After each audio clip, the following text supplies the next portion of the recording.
and they weren't playing, 16-game seasons for most of his career as well. And I think something else that always stands out about him, we always, hear these stories of this, in this day and age, so many young managers, young head coaches, young general managers, and then trend. Everybody's talking about Sean McVay. Don Shula was hired as an NFL head coach at age 33 back in, I think, 1963. So yet another area where he was a trendsetter, excuse me, and someone way ahead of his time in that regard as well. Just an absolute titan in this game. And with, you guys have the headquarters down there in Fort Lauderdale. I mean, you can't go anywhere in South Florida and still not see a street named after Don Shula, or, he's just so woven into the fabric of that part of the country. It's obviously a very sad day for those who knew him and played for him, or coached with him, or coached against him. So many who loved him. There's just much to talk about. And then, Berkey, you mentioned sort of that 72 year where they don't run, or they run the ball a lot. It's not really pass savvy. Bob Greasy, by the way, out for a lot of that year with a broken ankle, and Irma Morale comes in and helps them out that particular season. Let's focus on the Dan Marino years. So much success, obviously, so early in Dan's career, and then evolving into this passing offense where Dan's I hate they ain't win the Super Bowl together, man. Some winning seasons in Miami. Damn. I know that shit killing Dan Marino, boy. Damn, that shit killing the whole Miami fan base, man. I thought you were. I heard you say Brady. I'm sorry. I meant Marino. I'm sorry. Early success with Marino might have been my fault. Twice. 84 season, obviously getting to the Super Bowl, not being able to come back with sort of the Marino era there in Don Shula's career. 83 and something like that. Yeah, I mean, look, I grew up watching football, in the early 80s and kind of saw the game evolve. And was, it's one of the most saddest days in sports, man. On the scene. And even the way he got Marino, there was other teams interested at the time, but, concerns about him, and he fell way more than he should have. And, Shula's old team, the Baltimore Colts, were sort of in that mix, but... they had their thing going on with Nobody's going to touch his career. The only active coach that's even relatively close is Andy Reid. He's only got 208. What he did his rookie season. Belichick's up there, but he's only got like 270 Super Bowl. But if you were watching football at that time and you saw what he was doing, you saw what Don Coryell was doing with the Chargers, it just kind of and Bill Walsh with the 49ers, it just kind of looked and felt different than what was going on. Difference between, and for Marino to do what he did in that era. The difference between Don Shula could mug receivers and Bill Belichick. The rules were very different. His name is synonymous. You won't ever hear no cheating shit over his name, period. You gonna always hear cheating shit with Belichick.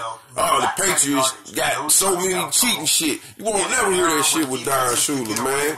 They only reason they could put Belichick up there with his, the Super Bowl wins and shit. But other than that, man, he can't fuck with no Don Shula. That man took a nobody ass team, man, and won 2 Super Bowls with him. And he's the only undefeated coach in all the sports. All the sports. With the way the game's played today, with the way the rule book's written now. That's why this shit, man, this shit gonna hurt for a while. It's gonna be Shula, Hallis, and Bill Belichick. Right when we putting together the next no-name defense, man, something that he built. Damn. I mean, Bill Belichick's not going to catch Don Shula, he's not. He can only do this for so long. I mean, even if you start at age 33, like Shula did, at some point, you're going to burn out. You're going to want to do something else. You're going to just want to enjoy your grade. Ain't nobody catching that man record, man. The win total put that shit in the history books. I can greatest remember coach Super ever. Bowl putting together a column on Andy Reid and looking up a bunch of numbers, 328. Where he stood. George Hollis is the next one. Bill Belichick at 273. Of coaches, when you start looking at wins and playoff appearances and division titles, But when you start talking about Shula and his legacy, you know, because we about to take that division back any goddamn way. Lombardi. So we finna make his ass retire. Surpass Landry, and you know, look for me, it's hard to say that you know Bill Belichick. Man, this shit hurt. I wasn't expecting to hear no goddamn news like this. Yeah, man, right before my team, man, right when we doing. But I think man, we gotta fight for him now, man. We gotta do this shit now. Fuck that. And he was steeped in the legacy of I expect everybody on this team, man, to do this shit for Don Shula, man. If they don't do it for nothing else, man, because he ain't gonna get to see this shit. He ain't gonna get to see the beauty that we putting together, man. 47 wins. And I know Brian Flores have talked. I know he'd have talked to Don Shula, man, because I'm seeing, and I think I was telling either Joe or T that shit. I'm like, man, we putting together a Patriot type, Don Shula type team like Don Shula built back in the day. Because that whole defense, when I got to looking at the shit, I say, man, we ain't got no stars on that defense. We got high paid players, but they not stars. You see what I'm saying? Like Richard Sherman, that's a star. You see what I'm saying? We ain't got no stars on that defense. And I say, once again, we have the no-name defense. Look, it's a sad day for the NFL. Don Shula, hell yeah, it is, the man. greatest coach of all time. Some people would say Bill Belichick, but Shula clearly don't put his name up there with him. What he did in Miami, and you know, let's not forget he was a first round pick that ended up being running back Don McCauley for the Baltimore Colts, but. He went to Miami. It was a disaster and turned that team into one of the greats in NFL history. They went undefeated in 1970. A nothing-ass team, man. Don Shula can best be illustrated by Bill Belichick walked into a great situation. That team was already good. When Don Shula took over the Miami Dolphins, they wasn't shit. Season. Then he had Dan Marino. Arguably, in my mind, the best pass. A low-money market-ass franchise. Why am I a fan? I'm a fan of two great franchises that was low-money market franchises. That's still low-money market franchises. The Dolphins and the San Antonio Spurs. You know, a lot of younger generations. And both of my teams have done something that no other franchise have done. The San Antonio Spurs is the only low-money market team that sits with 5 other top money market teams in the NBA, and the Miami Dolphins is the only undefeated damn team in the history of sports. Thomas University, which was a small private school here in South Florida, pro sports that is, and he used to beat them up. And I can remember going there even in the 80s, and they were having physical practices, and they would stay there, and they would stay in the dorms, and it was just a tough physical condition. He was one of those guys that believed in that and believed in getting guys in tip-top shape. I want him to see this shit. The players too. Yeah, man, the players love him, man. I said watch documentaries on him. But they love playing for him. They respect him. He sat at the end of a table. He came, he got his lunch, and the writers would sit around him. And I remember being a young writer sitting there and seeing this big presence at the end of the table with that jutting jaw and how intimidating he could be for writers. But I can only imagine how perfect season in NFL history. Clearly different the times. Dolphins, baby. But no Can't matter what, nobody say that. Times, and had Don Shula coached even longer, he would have changed even more football. Right. He would have adapted to the new changing of the NFL, man. He would have been still killing shit. Because you still have a lot of coaches that have been either groomed as an assistant, still in the game. How have you seen that kind of change over 347 career wins, including playoffs. Most in NFL.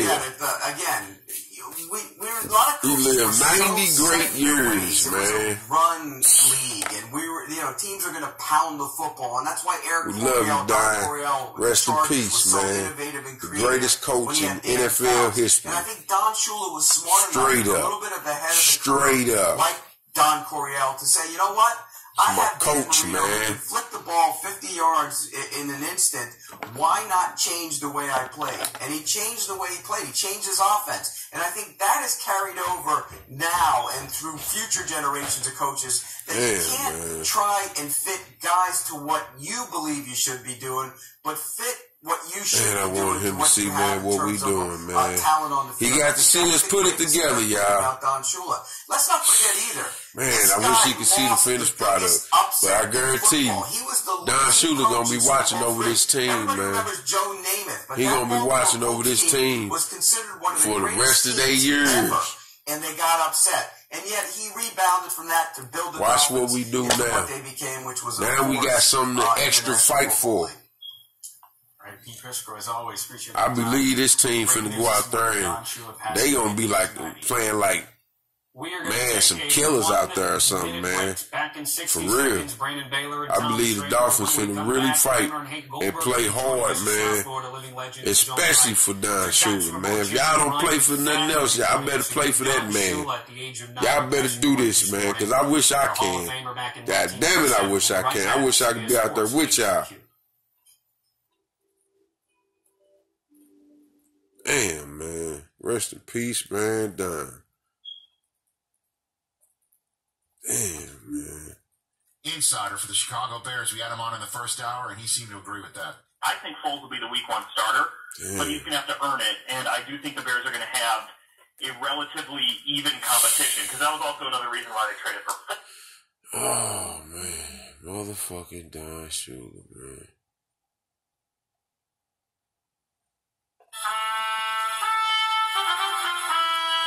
Donald Francis Shula was born January 4th, 1930, in Grand River, Gotta Ohio. smoke one from my Football boo, got into his man. blood early. After playing at John Carroll University, Shula carved out a 7-year career as an NFL player. That's it. It was in coaching where he made his mark. When you get through, turn it on. Shula was just 33 when he was hired to coach the Baltimore Colts. For 7 seasons, all was good. But when Joe Namath led the New York Jets to a stunning effort of the Colts in Super Bowl III and the Orange Bowl, Shula's world would forever change. Well, that was the game that I was very embarrassed about. Our football team was embarrassed. Our relationship with our owner, Carol Rosenblum, sort of came apart after that game. I ended up coaching there 1 more year, but it was never the same. Shula would be hired by Dolphins owner Joe Robbie in 1970.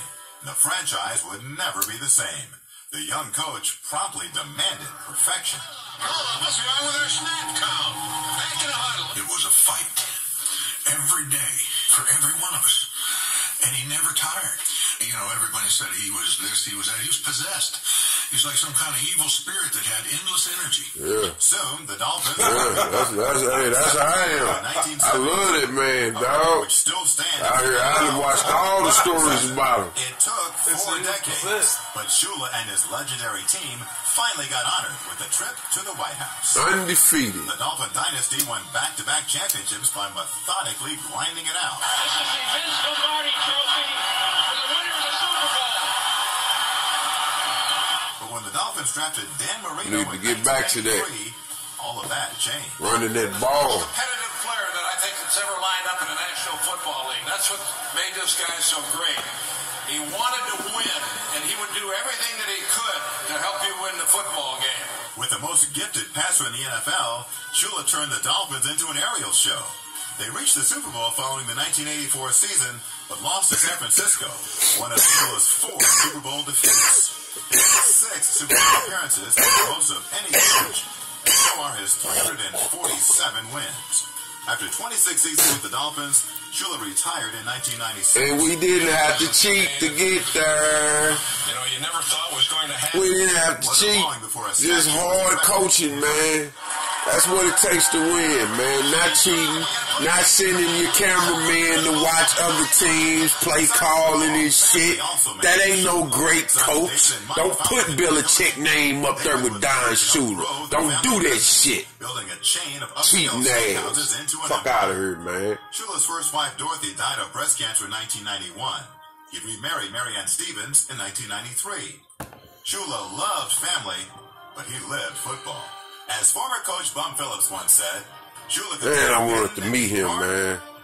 Damn, another person gone that I ain't get to meet, dog. for the ultimate coach. Shula damn, I just wanted to meet him and shake his hand, man. Shit. At the Dolphins Gala celebrating the team's 50th anniversary, Shula proposed a toast to the one thing to him that mattered most.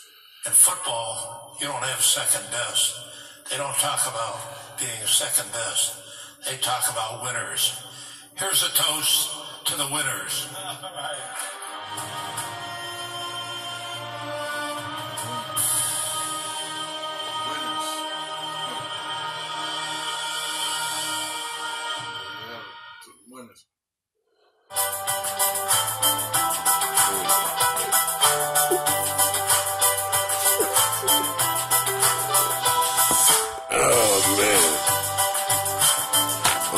Boys, step up this year, boy. Woo. Man. Rest in peace, Don, man. Rest in peace. Sad day, man. Sad day, man. For real, this is a sad day, man. Damn. Motherfucking coach, Don Shula, man. God damn. We've been bringing you the news that former Dolphins head coach Don Shula passed away at the age of 90. CBS 4's Jim Barry continues our team coverage on the loss of a legend. And Jim is joined here in the studio by Nat Moore, a longtime Miami Dolphins player, and now the Senior Vice President of Special Projects and Alumni Relations for the Fins. Gentlemen, what a sad day it is. It certainly is. And Nat, thank you for coming in. I know how deeply you cared about Coach Shula. Let me start by having you offer your reflections on what he meant to you personally. Well, he was like a second father. You know, he's a guy that in 1974, when I was drafted, saw something in me, changed my position, and basically just gave me some guidance on how to be mentally tough as well as physically tough. And throughout my entire 13 years of playing for him, and then throughout my life, he's always been there. He's that kind of guy. You know, the guy that somehow or another got more out of you than you thought you had to give. And you said that he always practiced what he preached. What do you mean by that?